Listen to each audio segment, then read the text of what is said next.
So, Brianna and I are here today to talk about Stream of Consciousness in The Sound and the Fury by William Faulkner. Stream of Consciousness is what this book is mostly known for.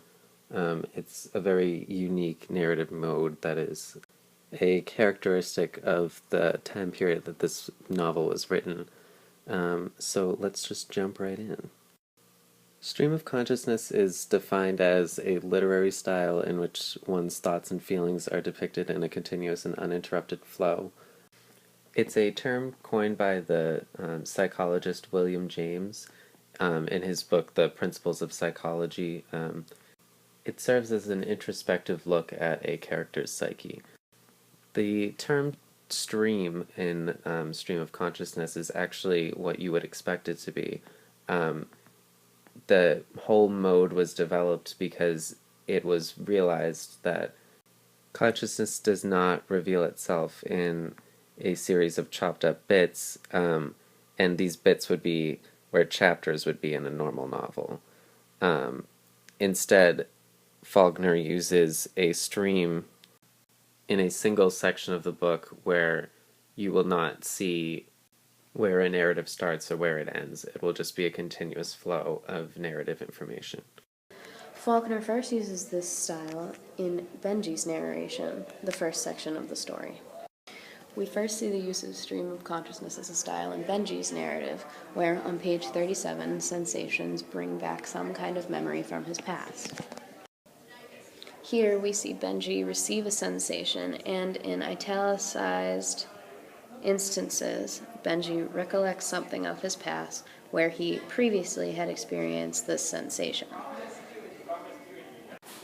When Faulkner does this, it reveals the chaos that surrounds the Compton family as they try to grasp the changing of morals and values around them. This also introduces time as a motif, and how each character in the novel has their own struggle with time. Benji, for instance, blends the past, future, and present so that his stream of consciousness style creates the sense of chaos that is happening as reconstruction happens now that their grandmother has died, and with her has died the old values of the South. While Faulkner uses stream of consciousness in Quentin's narrative, it's important to note the differences between the style used in Benji's versus the style used in Quentin's narratives.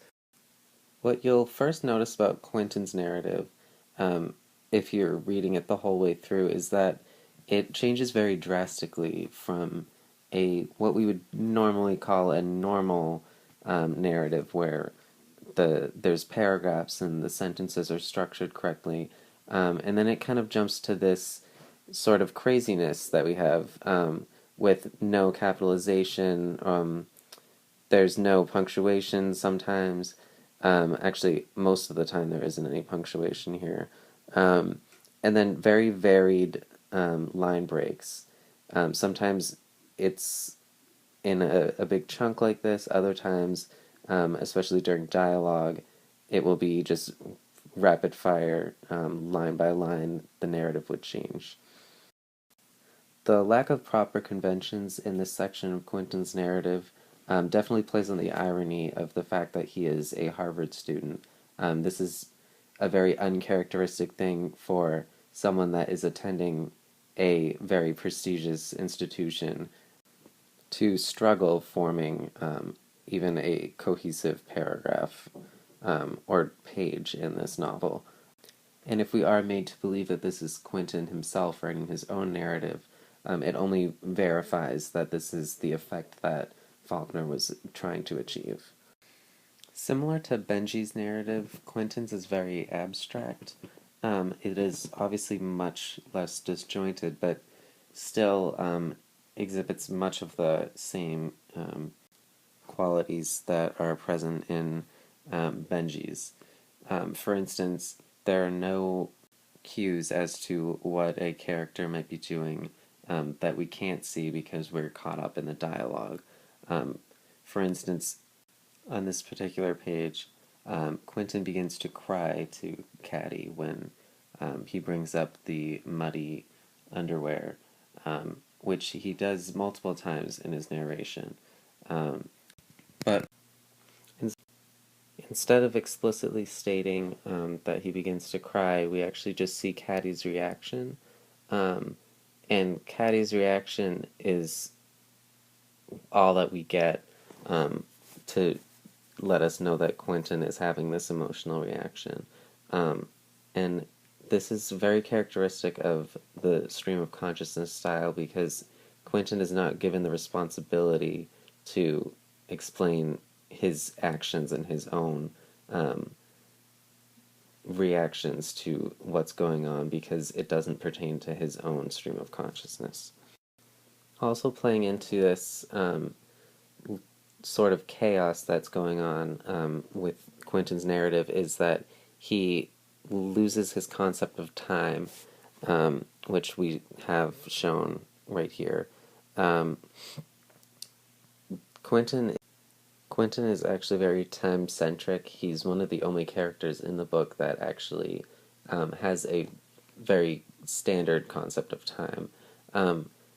What is the drawback of that is that he's very held back by time, and this is also showing his resistance to moving on from his old ideals of the South to the new Reconstruction ideals.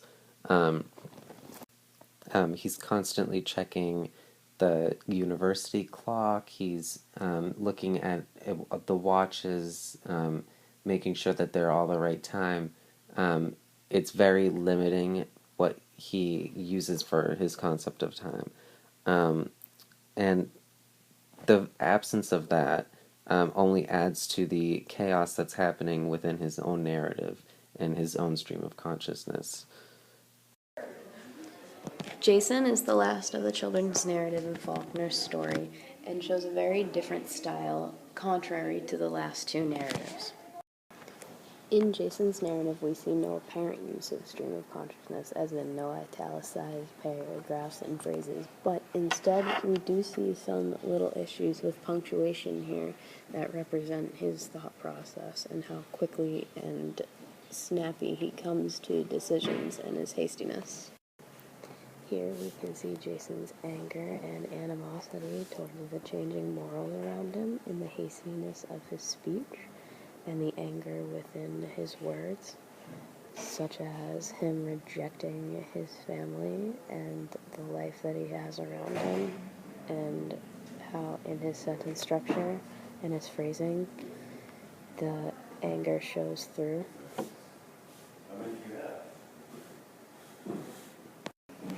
And basically, the anger in Jason's voice is his rejection to change and how he doesn't want the mortals around him to change, and his struggle with his family name declining and being potentially destroyed by not only his mother and his father, but as well as his siblings.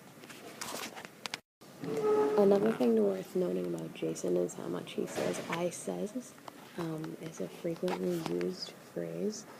It basically shows dominance over the situation and how Jason wants to take control and thinks and firmly believes that if he were to take control, that everything would go back to normal and all the chaos that surrounds them would go away. And how Jason believes that what he is doing, the way he's treating Caddy's daughter by stealing their money and the anger that he treats everyone around him with is the right way to do things, and by saying "I says" all the time, he really makes that power and dominance over the other characters clear.